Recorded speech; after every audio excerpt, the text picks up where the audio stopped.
So today's topic is incentives that work. And delighted to welcome two speakers to today's webinar. Delighted to introduce Paul Wield from the consultancy MCX. Welcome, Paul. Hi there. And Paul has written on incentives a very, very popular article on Call Center Help. I think it's had over 200,000 page views, maybe more than that. And I think Rachel's going to pop a link into that article. We popped that in a little while ago. And Paul, I think you were quite surprised how popular that article had become. Indeed. I mean, it was written a number of years ago, Jonty, and we will cover off some of the kind of underlying behavioural science theory that is still true today, you know, as it was then. But yeah, when you write these articles, you never quite know what the reaction's going to be. And if when you look at the article as the audience, if you scroll down, I mean, the comments list is now, I think, as long as the article itself, and that just shows, you know, how much the topic has kind of resonated with the audience. And I'm also delighted to introduce Brian LaRoche from Call Miner. Brian, this is your first webinar, so welcome. Yes, thank you. I wish I could say it's my first webinar totally. However, we do host a number of them here domestically in the US, but my first opportunity to be on a call center helper webinar, so I'm thrilled to be here. Okay, thank you, Brian. And you're going to be looking today at some of the technology, and in particular looking at the way that you can bring consistency into some of the incentives, which is often one of the things that's often missing. Yeah, and I have to say I had the distinct pleasure of meeting Paul for the first time a few weeks back, and it was amazing how well our philosophies aligned relative to how to get the most out of your contact center agent. So when we started talking about putting our decks together, it was incredible how easily they fit together. So I think this is going to be a good webinar for your audience today. Indeed. And if you want to watch the replay of the webinar, it's at callcenterhelper.com/recorded webinars. Will be available later on today. If you'd like to log into the chat room, that's the best place to get hold of a copy of the two presentations from today. There's going to be a lot of small writing on some of the slides, so it will be quite useful to do that. Just log in. Here's the link here, callcenterhelper.com/chat. Once you're logged in, there's a link here to download the webinar slides. And you can also type your tips or questions in this part of the webinar. And there is either a bottle of champagne, here's the bottle we're going to be sending out later on today, or a box of chocolates for the best tip. So if you'd like to just use the hashtag tip in the chat room, if you have a tip, there's a fairly good chance of winning that bottle. So we're asking the question in the chat room: what incentives do you use in your company? So if you'd like to log in and put in what incentives you use in your chat room. I'm going to start off with a quick poll, and I'd just like to ask the question. This comes up in the poll box. What behaviors is it that you incentivize in your contact center? And you can select all that apply. So the choices are: do you incentivize sales? Do you incentivize customer service? Do you incentivize quality scores? Do you incentivize going the extra mile? Or do you incentivize teamwork? So it'd be interesting to see what it is that you're trying to incentivize. And Brian, I don't know if you think of any of these are going to be more popular than others? I think they're all relevant, and I think that quality scores obviously is going to be a big thing. But again, the whole overall goal here, right, is to properly motivate your entire agent community so that you get optimal performance and optimal achievement of the business objectives. Well, let's have a look at the results here. Certainly, 86% of the audience are incentivizing customer service. Only 22% are incentivizing sales, and we see a lot of incentives around sales performance. 71% quality scores, 59% going the extra mile, And Paul, I'm a little bit surprised here. Teamwork is sort of only 43%. Seems to be more individual behaviours than overall. What's your take on that? Yeah, we can pick that up as a question as we go through the presentations, but certainly I think incentives fall into two camps. You know, you're either trying to get an individual to perform better in their role, you know, whether that's providing exemplary service, and that's the kind of strong answer. Other companies, and I guess, you know, from today's audience, this is less the case, use it as a way of actually cementing teams together. And certainly there are some ways that we can do that, and I can touch upon that, you know, during this sort of presentation. Well, we've been asking the question, what incentives do you do in your company? And we've had some feedback. Zach says, in our contact center, we do a weekly handling time score sheet with our agents on who can hold the best call handling time without losing the customer service skills throughout calls and not rushing through calls. That's interesting. I'm never particularly a great fan of incentivizing people on average handling time, because I think it tends to rush through calls. John Paul says incentivize NB sales, service upgrades, retention of current business, and behavior-based incentives and local campaigns. They tend to be fun games they use overall. Rochelle says they have a call of the week, which is a lovely trophy. Monthly quizzes with gift cards for 100% scores. Certainly, I visited a contact center a while ago where there was within the team, they had to award a prize to another member of the team, and the person who got the trophy for that week then had to hand make the trophy to be given on to the next person the next week. And that was put a bit of extra thought and a bit into who it would go to and how they could make it as suitable as possible. So I think that's a good point to pass the baton now across to Paul Wield from MCX. And Paul, perhaps if you'd like to share with us some of your insight, which I think you mentioned has also been gained from doing some of the judging at some awards recently. Yes, absolutely, John C. So, so this presentation is in two parts. The first part, I'm going to cover off some of the underlying theory, some of the behavioural science around why incentives work, and indeed in some cases why they don't work.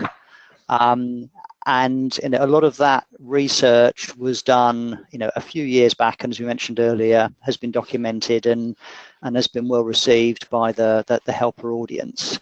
Then what I want to do is bring it right up to date. So yeah, I've judged in industry awards now for a number of years. Initially the European Contact Centre Awards, and then more recently the UK Customer Experience Awards. And last month I did the Employee Experience Awards, and that was very much around knowing that I was speaking today, wanting to see what good looks like in terms of incentive schemes. And I've got a case study that the winner of the award was kind enough to sort of let me share. So yes, I'm in sort of two parts today. The first part is, and I think this is very much the case, that it's not about money per se, and certainly with the audience not favouring service rather than sales, then I think that's kind of equally true. And what the behavioural science tells us is it's a combination of being a reward that is meaningful for the recipient. It's about giving people recognition, and it's also about some sort of real-time feedback. So it has to be in the sort of moment that you actually recognise things. And I think that's a good reason why kind of games are a popular way that incentives get managed, because if you make a sale, or if you have a perfect 10 score in your quality assessment, then the immediacy of being able to then go and take a ticket in the raffle, or move the have a throw of the dice on snakes and ladders, that the gamification side gives that ability to be able to actually utilize the incentive in the sort of moment from a kind of real-time perspective. The theory behind this, it comes from Kurt Kaufman, US-based researcher, and he looked a lot at the characteristics of engaged employees versus kind of non-engaged employees. And if we take the kind of the positive side first, then the attributes of engaged employees, and hopefully we can see this, the audience can see this in their own roles, is actually they want to know what's expected of them.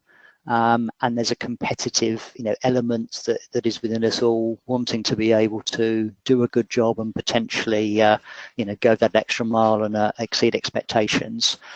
I think, interestingly, they're actually curious about the company and their role within it, and they want to be able to use their talents and their strengths to perform consistently well.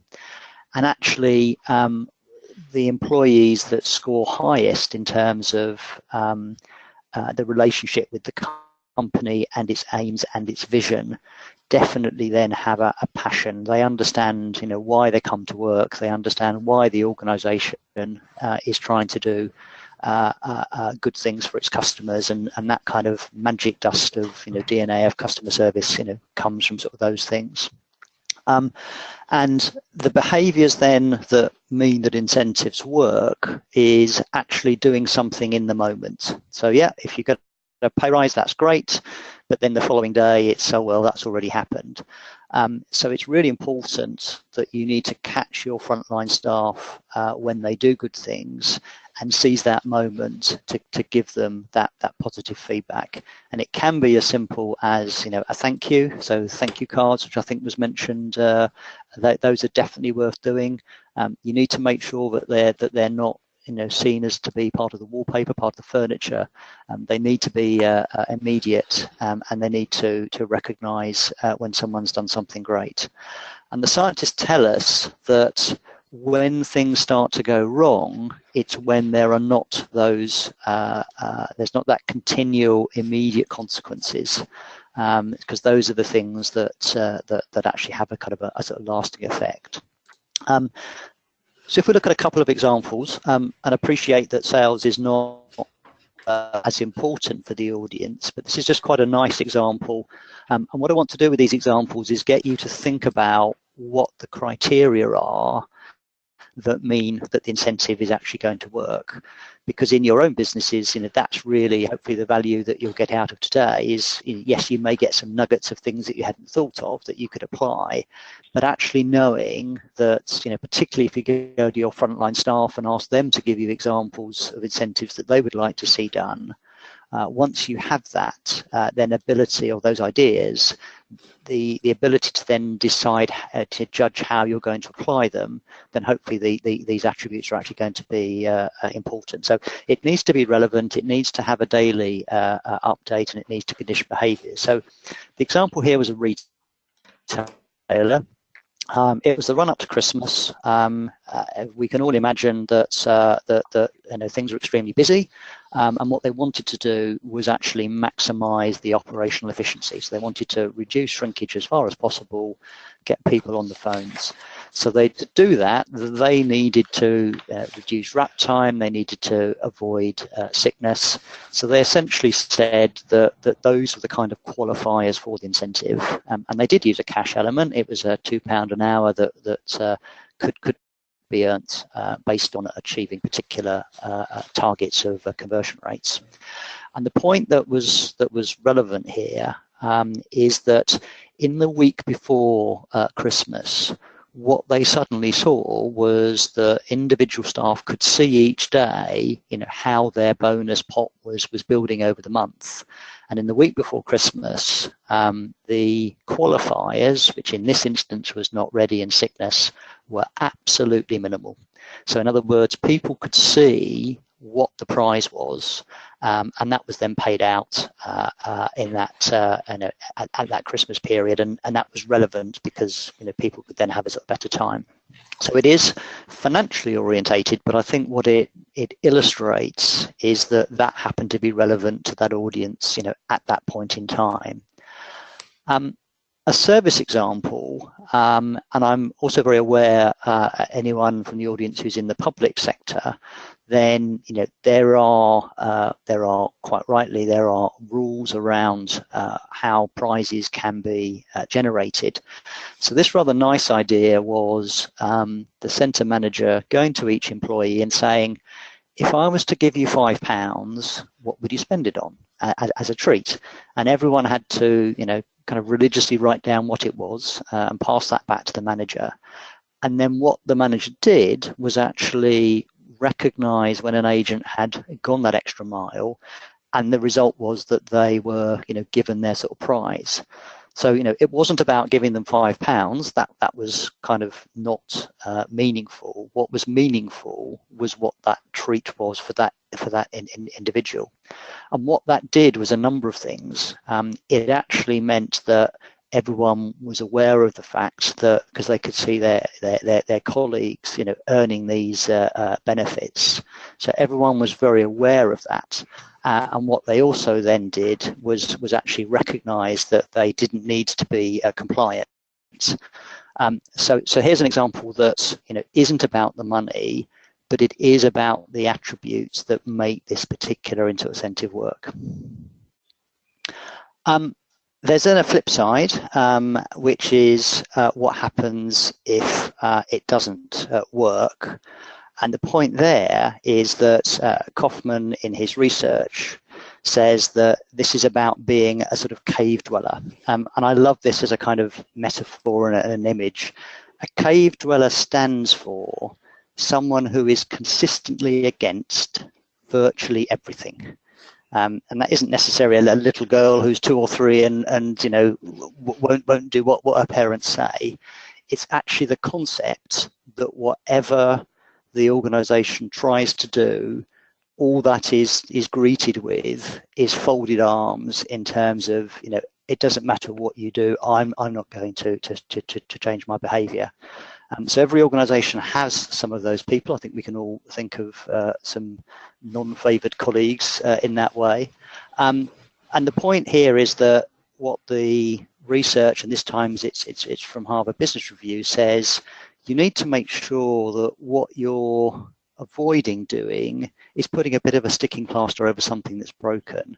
So an incentive for its own sake is not necessarily going to work.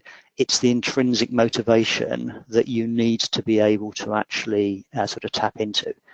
So yeah, so if it doesn't work, then you've not got that level of engagement. People don't buy into what the organisation or the customers are actually getting out of these things that the agents are actually being asked to do. So one thing to do in the chat room for John T would be to answer a question around which incentives that you've applied didn't work as you expected them to.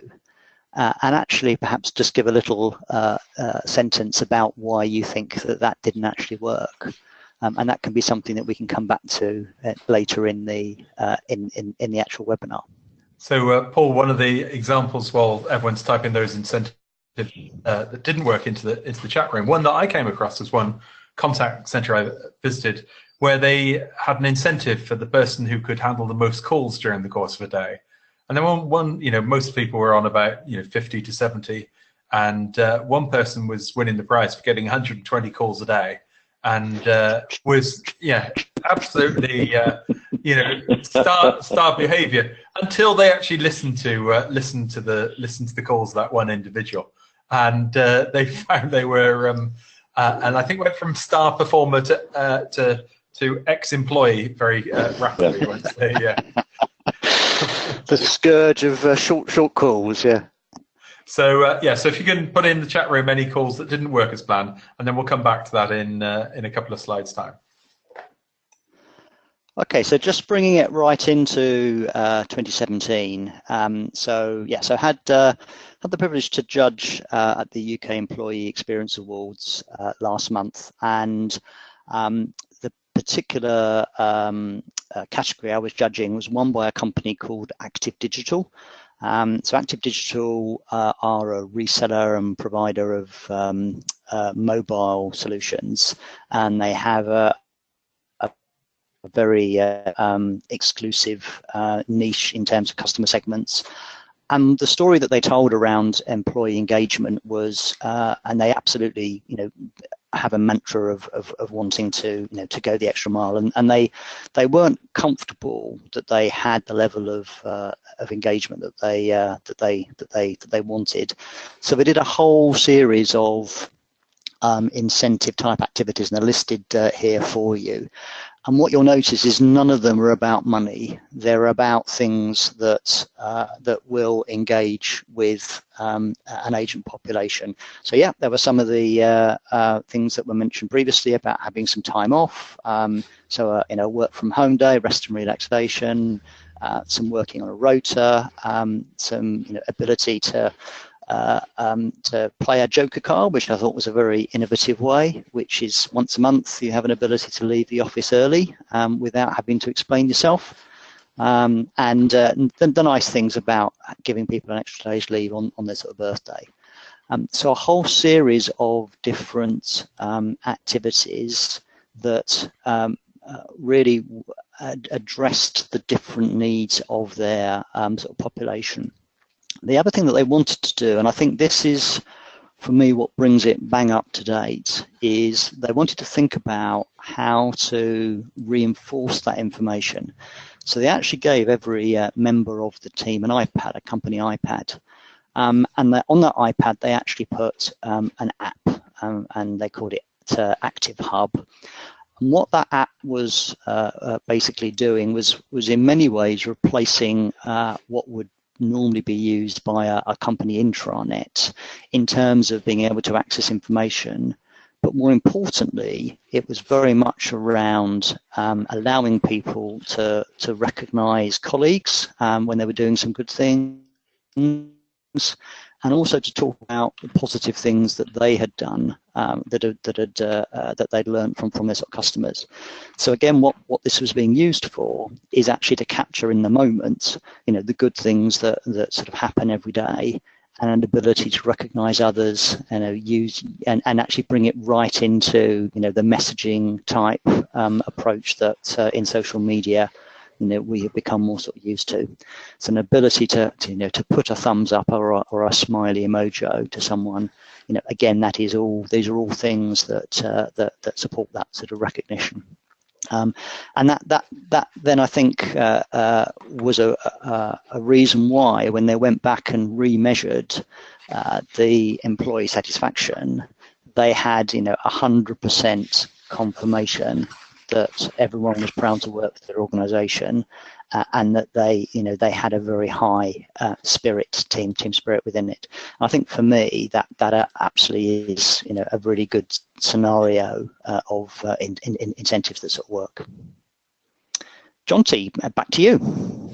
Okay, thank you very much for that, Paul. I think some fantastic insight, and we've got some very interesting feedback now coming in from the chat room of some of the incentives that didn't work. So we've had Sarah said, we gave people flexi time for excellence, but when they requested the time off, we were unable to authorize it due to resource constraints.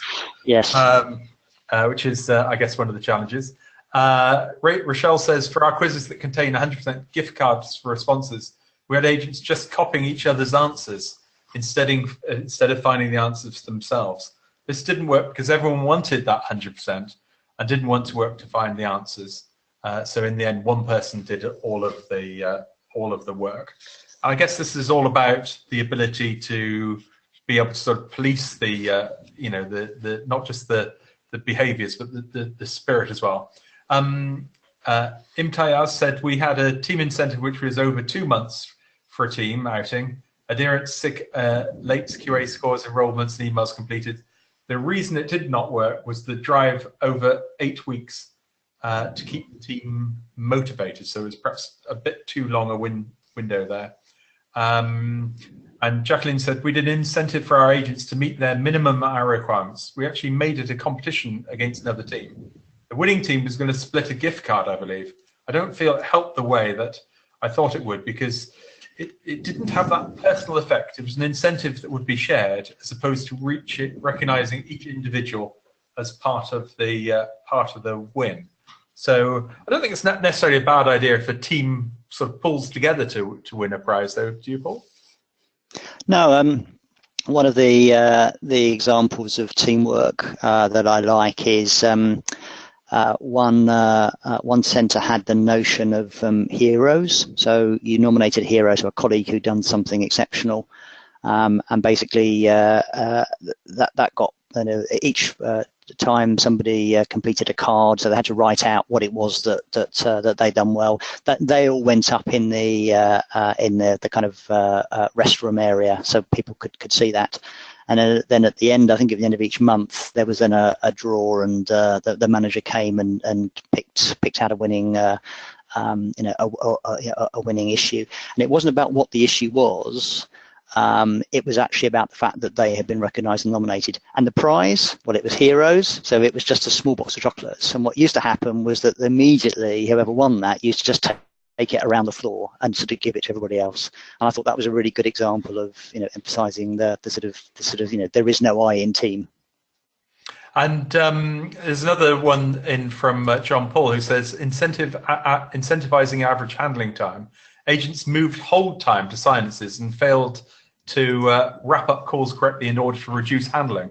This led to reduced first contact resolution and reduced quality results due to rushing calls. So, Brian, I don't know if you've any thoughts on how you can sort of stop the wrong behaviours for incentives. Yeah, that's absolutely. But in terms of the other ones too, I think one of the things you have to recognize in terms of acknowledging and rewarding agent behaviors to understand what are their motivators. Are they intrinsic or extrinsic? And I think this is also a reflection of the kind of generational shift that we're seeing to the millennial generation and to, in fact, the upcoming generation, Gen Z, tend to be more intrinsically motivated. And so while they may have some influence around team-based motivation, for many of them, it's about themselves, quite frankly. And so it's really key that your motivation programs, your incentive programs, are appropriately aligned with your agent community profile, if you will. And be prepared if you have a mixed profile, and that tends to be the case as well, that you need to understand that you may need to provide different motivators for different segments of your agent community. In terms of John Paul's observation here, I think he's spot on with this. And in fact, oftentimes what we find is average handle time is merely a measurement, and it doesn't necessarily reflect outcomes. So for instance, one organization that we profiled, a client of ours, they found their most successful sustained business outcomes were actually calls that were 1.5 minutes to 2 minutes longer than the average call. And these were calls that resulted in the appropriate business objective for the day, in this case, a sale, and also resulted in less cancellations post-sale because the agents did the appropriate job of explaining, the policies and process and things of that nature. So one of the things we'll talk about when we talk about analytics is the opportunity to really understand and benchmark what is the appropriate time to achieve your contact center's business objectives. And there's quite an interesting one here from Debbie. Says, we have an award for members of the leadership. Our team members can nominate them for a quarterly award. This doesn't work. Nobody nominates them. So, it sounds like there's a bit of work to be done in the leadership team. Stacey H, here's a tip. We have games like mini basketball and netball or mini golf set, playing giant playing cards. This sounds like a sort of Littlefoot organization. to play higher or lower for the top sales advisor of each team, and if the winner will win things like a free lunch, some alcohol, for instance beer or wine, or some time off. It encourages the teams to interact, creates a fun atmosphere, and someone wins the prize. It always results in a good laugh and a nice start to the day, which I think is lovely. Charlie's asked a question. If you use vouchers, do you need to advise staff if there's a tax implication, or are there providers out there that work for you? Paul, I seem to recall that under certainly rules in the UK, HMRC allow you prizes up to something like £50 before there's any tax implication for £50 over the course of a year. Yes. So the answer to the question is yes, you do need to understand tax implications. It depends how you do it. If it's relatively ad hoc and it's low value, and again, as we mentioned in some of the examples before, it doesn't have to be, a £100 gift card. It doesn't need to be significant.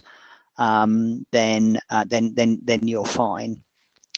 If you're going to move wholly away from paying financial bonuses and do it through some sort of voucher type scheme, then there are companies that kind of organise that for you, and actually they will then tap into HR and finance and will sort the tax implications out alongside that. But yeah, so it's a very valid question.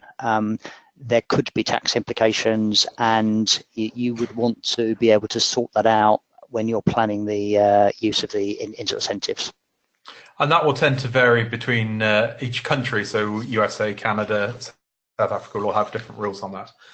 Interesting one from Debbie says that the customer service comments from customers get our agents dressed down days. So Debbie, I guess you must work in a fairly formal contact center, because most contact centers I visit these days tend to be permanently dressed down. Sophie says we've got an employer of the month. The winner wins a gift card or a possible paid day off. So that's very good. But I guess the challenge is what do other people get who aren't the winner of the employer of the month? What Andrew says, what's the best way to manage the potential vacuum after an incentive has ended? Brian, do you think there's any other ones other than run your next incentive program? Well, I think it's a great question, and one of the things that we've found, again, through our customer experiences, is that you want to, your programs need to vary. You shouldn't run a program too long. I think someone had previously mentioned that 8-week program. That may be somewhat challenging to sustain the excitement and motivation. I think you should be constantly attempting to align any kind of motivation or incentive programs you have with the business objectives and vary those objectives so that you've got, there is another program that takes its place, but it may focus on another key performance index as opposed to the one that was run previously. And in fact, in a couple of the case study examples I can actually share with you how this particular organization that we profiled actually kept the interest high by changing the programs, changing the incentives, changing the games, if you will, and changing the target objectives. So I think variety is the spice of life, as they say. So you do want to keep your employees engaged, but make sure that you're always changing the challenge. Yeah, so I think jotting down some of the ideas from here and making a sort of regular program across the year. So as one ends, the next one begins. In our contact center, we focus on individual and teamwork. The team working together is so important, especially within a contact center, which is growing weekly. We recently ran a competition alongside the Six Nations Rugby, which had a great success. This used team performance as well as individual. I certainly love that approach of encouraging teamwork. Angela says, we have a point system in our office, so anyone who wins incentives get given points that could be traded for lots of different prizes, making it even more personal. We have colleague of the month, praise of the week, and team leaders given points to run incentives. I particularly like the point system, so you can either cash them in or build them up to a bigger prize. Jenny says we have spot prizes rewarding gold calls, as customer service is the most important factor. and they use gift cards as a way of doing that. Paul, what's your take on spot prizes? Yeah, so back to catching someone in the moment when they do something great. The only kind of caution I would have is it needs to be seen to be fair.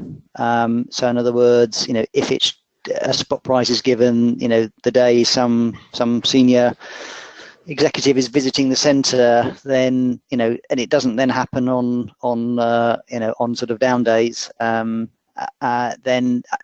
providing the spot prize is available and accessible to all, and providing it is genuinely to recognise something that is beyond the business as usual, then that's absolutely fine.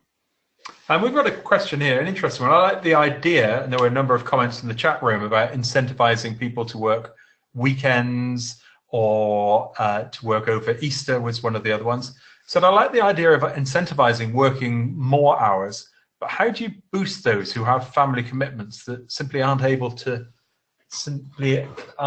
do this? So I don't know if anyone in the audience has got any ideas on this, or Paul or Brian, whether you've got any thoughts. Again, I do. We see this oftentimes in organizations where, and whether it be in a contact center, a retail environment, service organizations, anyone, obviously coverage is important. Again, I think this aligns with kind of the generational distinctions, right, about people's lifestyles and what are their motivators and incentives. I think offering this as part of an option, I think, is a good idea. Again, it's not going to work for everybody, and you have to recognize that in today's multi-generational work environment, you're not going to have one incentive program that universally appeals to everyone. So use this for those folks who this will appeal to, and this will align with their personal style and preferences. And just recognize for those individuals that can't do this, you need to come up with comparable ideas to satisfy that segment of your agent population. I certainly think it's a very good idea to have a sort of whole pool of ideas. Right, we're going to ask the question now: how are you measuring agent performance in your contact center? Are you doing it manually? Are you using spreadsheets? Do you use contact center platform stats such as the ACD stats of number of call handled?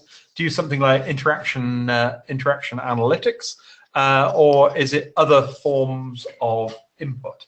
So if you'd just like to vote on the choices there. I've made a spelling mistake on interaction analytics there. So if you'd just like to vote on how it is you're measuring your agent performance. So we'll just close the votes here, and let's share the results with show the results with the audience. So 50% manual monitoring, 58% use spreadsheets, 64% contact center platform stats, 34% using interaction analytics, and 16% any other forms of input. So Brian, is there any surprise for you in those results? No, and interestingly, the 34% that indicated they're using interaction analytics almost matches concisely with the degree of penetration of interaction analytics in the contact center environment as a part of their monitoring and quality assurance and agent performance tool. So it's kind of an industry standard. It's about a 35 to 40% market penetration of that technology within the contact center space. The other things I think are, again, manual monitoring tends to still be widely used. Spreadsheets, that's it can be a little challenging there. I'm not a huge fan of spreadsheets, but sometimes that's what you got to do. So not a shocker. So I think that's probably a good time to hand over to Brian LaRoche from CallMiner. And Brian, you're going to share with us some ideas you've got on how things like interaction analytics can help bring consistency into the incentive programs. Yeah, exactly. So again, as a reflection of everything I think we've talked about today, I think we all recognize what are the results of an unmotivated individual agent or collectively a portion or all of your agent community can really have some really challenging effects in terms of how well your agent community performs, and the consequences of that, again, that diminished engagement. So types of things that we see, of course, is, you know, declining revenues and less than adequate customer satisfaction or promoter scores. You see your sales decline or customer churn start to increase. You're losing business to competition. And of course, one of the big challenges in a demotivated workforce is agent attrition, losing agents, and the constant challenges associated with having to replace that agent community, having to get them up to speed, that ramp up period of time where they're not going to be performing at a senior level. So those become critical issues. And again, these are some of the symptoms. So let's talk a little bit about what are some of the causes of agent demotivation. And in fact, I thought it was interesting, the comments in the chat box about folks not wanting to nominate any of their leadership. In fact, a recent survey indicated that a vast majority of agents that cited why they left an organization, they quit on their boss.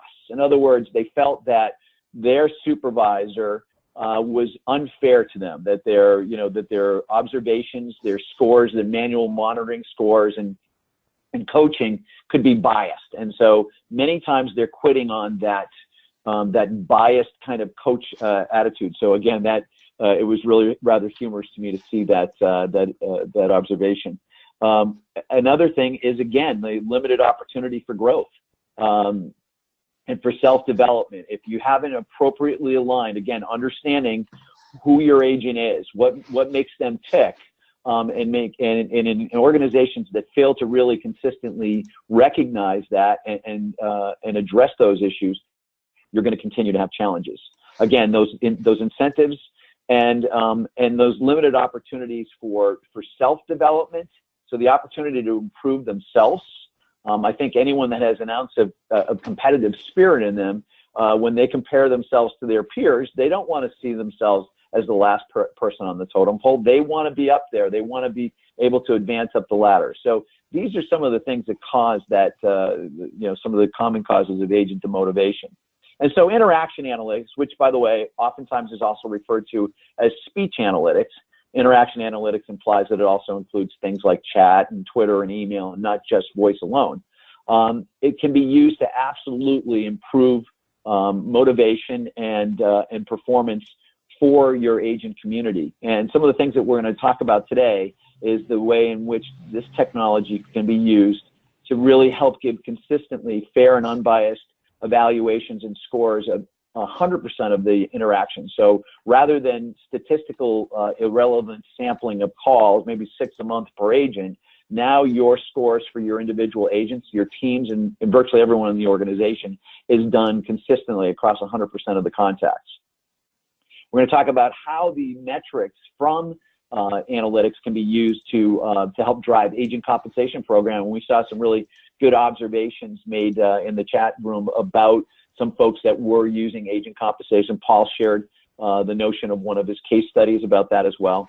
And then a gamification, which again is becoming a huge, huge platform, as Paul shared, especially for that for the younger generation. So the millennials, for instance. And in fact, was an interesting stat I heard was that the average millennial, by the time they had been gotten into the workforce, has played something like 10,000 hours of games, which was just a staggering number. I'm still questioning, I don't know if I heard 1,000 hours or 10,000 hours, but I'm pretty sure I read 10,000 hours, which is really stunning. But if it's even close to being true, it does really kind of help understand why gamification can be a really great way to incent and motivate some of your agents.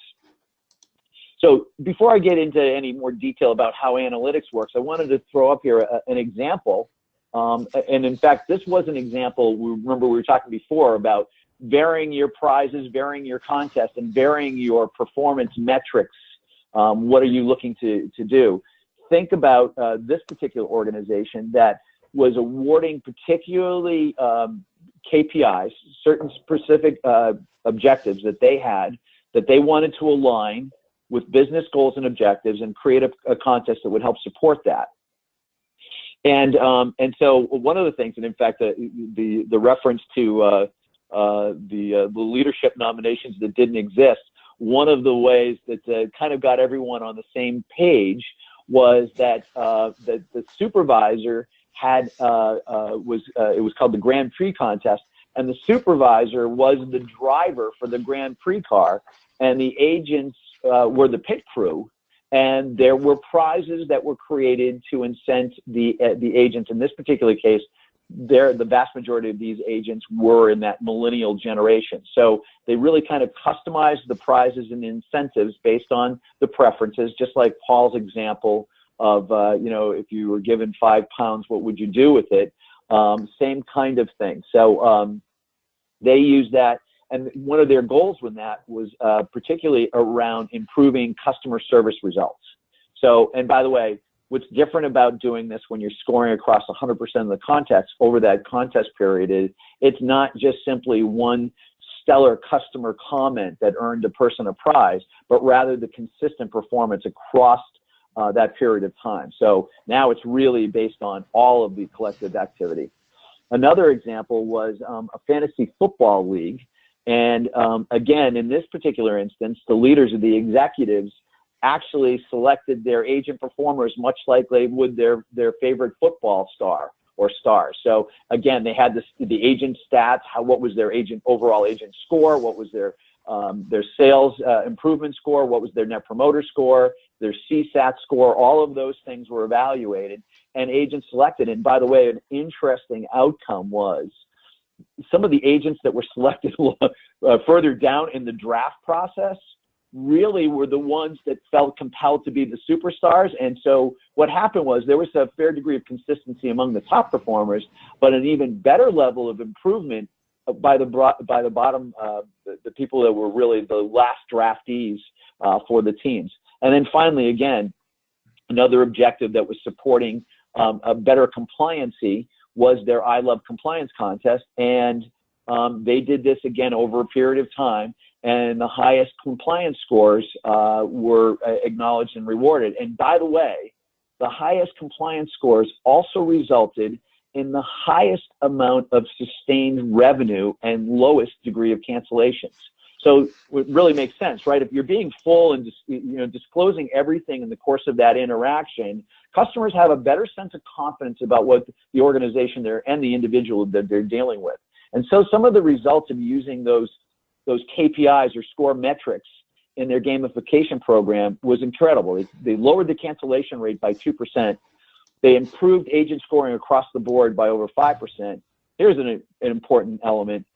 They made almost £500,000 a year in improved revenue for the organization, which, by the way, more than paid for the cost of the interaction analytics, their gamification platform, all of those things. So there was a true return on investment for them. Their overall agent morale improved, and it created not only better agent morale, but a better relationship between the executive leadership, the coaches, and the agents as well. And of course, as I mentioned, they increased their compliance scores. So let's talk a little bit about how does interaction analytics work? Well, simply put, and let's use speech as the example. In this particular case, you take the interaction that took place between the agent, the customer service rep, and the caller, and you capture that information, you capture that recording, and you transcribe it. And you're going to transcribe both the audio and you're also going to make note of the acoustics associated with the call. Now, coupled with the transcript that's created and the acoustic capture is also metadata. So it's the things like caller ID, the agent ID, and it could be a rather expansive amount of metadata. Who's the customer? What level are they? Have they bought from you before? Is this the first time they're calling on this issue or multiple times?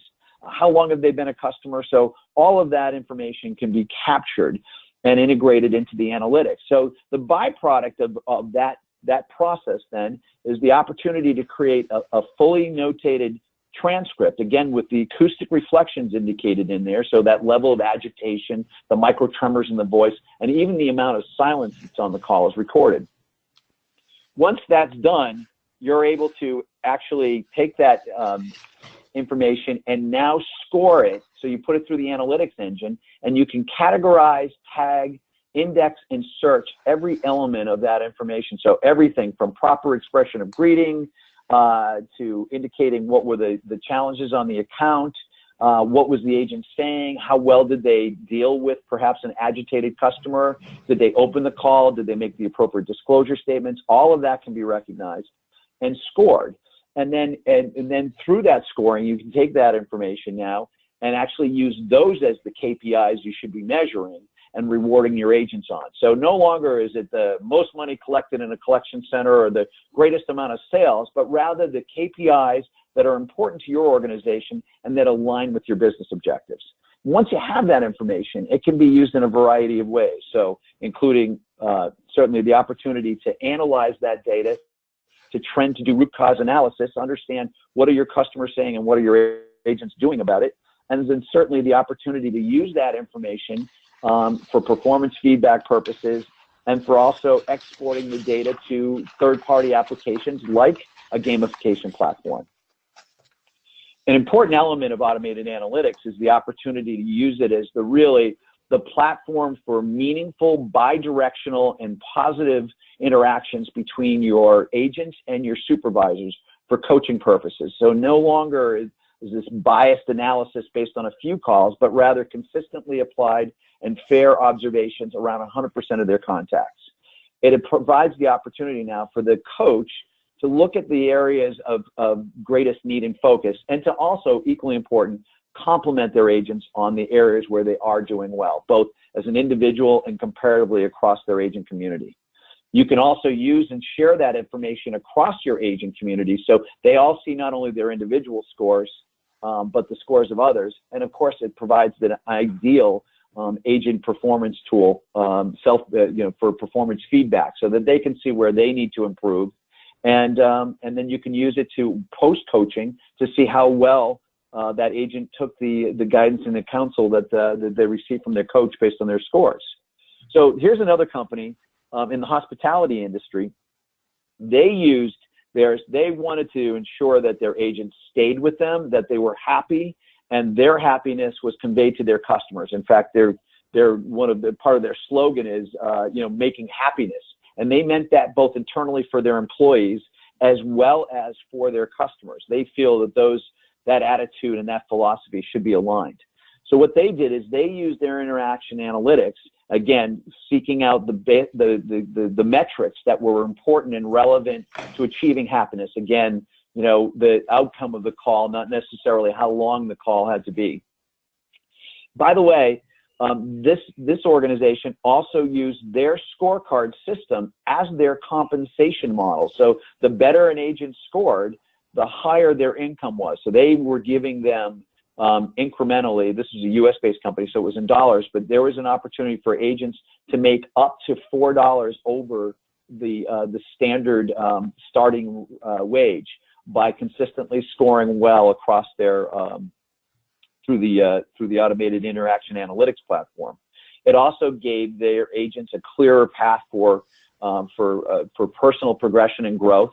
And again, they used gamification as well, and they did a variety of very interesting things. Again, thematically, constantly changing the contest, changing the incentives, and changing what were the KPIs and focus so that they're always focusing on something different. That's really critical. If it's just consistently one KPI, everyone, whether you're intrinsically or extrinsically motivated, are going to lose interest in that.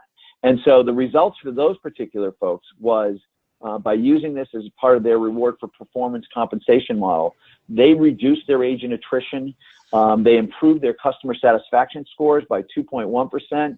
Their first call resolution, remember we talked about that alignment of, the right length of a call is not necessarily a shorter call, but a better call that results in less repeat callers, less cancellations, and things of that nature. They improved quality scores. They improved sales performance by 50%. Again, another opportunity where they instantly paid for this. And in fact, this organization had considered its contact center a cost center. It is now seen as a profit center. And so most important to this organization, because they do care about their employees, was that their employee survey scores, they scored an 8.3 out of 10 in their employee satisfaction rating. That meant a lot to that organization.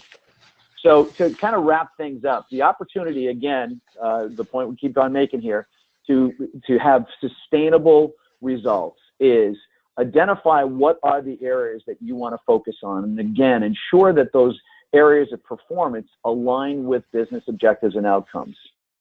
We, of course, would suggest that use interaction analytics to use that to consistently identify those KPIs that are relevant and important to achieving both agent happiness as well as customer outcomes. And then step 4, again, this is important, really make sure that you are aligning your rewards, your incentives with your agent community, with your population. So be sensitive and mindful to those things. It's okay to have different rewards and different incentives for different people. As the saying goes, different strokes for different folks, right? And finally, if you do all that, you do it consistently, you'll achieve the results that you look to have for your organization. So, Jonty, that's it for me. Thank you very much for that, Brian. The chat room's been absolutely humming while you've been talking there. So let's jump. I hope that's a good thing. Always is lots of feedback. So we've got some interesting questions. The first one is from Brandy, who says, "What suggestions do you have for gamification in the remote work environment?" Brian, I don't know if you've got any thoughts on that. Yeah, no, that's perfect. And in fact, that last organization that I cited does actually have a remote workforce as part of their agent community. It's always more challenging, and as someone who ran a call center themselves, it's always more challenging to manage, to incent and engage those remote employees. You don't have the same sense. So it's actually gamification. It should be, again, your incentives. What you might do for those individuals may vary based on, again, their work environment and their personal environment. But gamification is absolutely levels the playing field so that a remote worker can feel consistently like they are part of the larger overall agent community and not some isolated individual. Indeed. Graham has said, we reward with team-based bonus accompanied with ongoing recognition. The service desk hero, which I guess ties in with the comment Paul was making earlier. Time to do scavenger hunts for fun. Time to raise money for chosen charities, which I like there. Graham also said, call center bingo, a uniquely designed bingo card with all the common terms or faults listed. First one to complete the card gets a quick prize and encourages staff to deal with the calls quicker. I guess if you're a service provider, that's fine as long as you don't go into the computer room and turn off the machine to trigger one of those faults. Anne-Marie, interesting question here, Paul. Do you find there are examples of agents engaged in the business fun side of it, but not necessarily engaged in the business outcomes, for instance, customer service? I suppose there is a risk that the incentives become almost trivial. I think they do need to be relevant to either, so the outcome or the better performance, what does that mean to customers and what does it mean to the organization? Those two axes need to be linked to, what does it mean to the agent? I think that's how you overcome that particular issue. Well, let's have a look at a couple of the other... Go ahead, Brian. No, I was just going to say that, interestingly enough, if you are recognizing that your measuring and your gamification is based on the KPIs that are going to result in the best outcomes for the customers, it can be, the agent can feel like they're gaming the system, but if you're gaming the system, you have better business outcomes.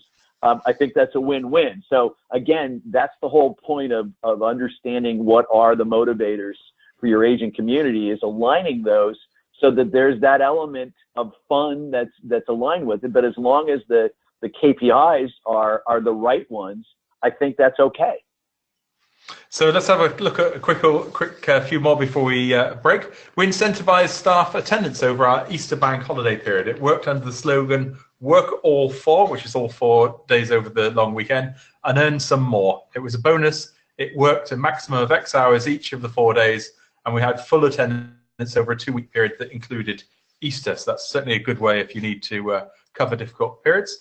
We're currently organising an away day for staff to volunteer to attend to look at ideas for improving staff feeling valued and new incentives they actually want to see rather than the ones we give them. So I think anything that you can do where you involve the frontline team. And Michael has said we also have Friday events at the office. I have my team leads prepare treats for the staff every Friday. I love this one. Ice creams, fruit salads, smoothies, all made by the team lead in the kitchen, donuts. In the summer we have colder treats, and during the summer, I think in the winter we have, in the summer we have colder treats, and during the winter we have warmer treats. So I particularly love that. Well, we've got our own incentive program that we've been running. But before I go into that, if in 1 or 2 words you could just type into the chat room, what did you like best about the webinar? We do have a survey. So our winner of our own winning tip, the tip I've chosen is from Louise28. I particularly like the way that Louise focused on individual and teamwork, and the competition along with Six Nations. I've been sent an email saying the autumn rugby series is tickets going to go on sale in June, so that could be a good incentive as well. So if you want to watch the replay and the slides, callcenterhelper.com/webinars. We'll be back with Coal Miner again on the 22nd of June when we'll be looking at coal monitoring strategies. And just like to thank our 2 speakers. Paul Weald from MCX, thank you for joining us today. No, thank you. And Brian LaRoche from Coal Miner, thank you for dialing in from the States. Oh, it was my pleasure. Thanks so much for having us. So Rachel's going to be taking our webinar next week, and thank you everyone for joining us, and see you all next week. Bye-bye.